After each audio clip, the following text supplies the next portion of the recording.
Good afternoon, everyone. Psalm 23. The Lord is my shepherd, I shall not want. He makes me to lie down in green pastures. He led me beside the still waters. He restores my soul. He leads me in the path of righteousness for his name's sake.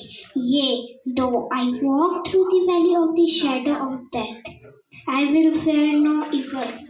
For you are with me, your rod and your staff, they comfort me. You prepare a table before me in the presence of my enemies. You anoint my head with oil, my converts over. Surely goodness and mercy shall follow me all the days of my life, and I will dwell in the house of the Lord forever. Thank you. God bless you all. जोरदार तालियां, जोरदार तालियां।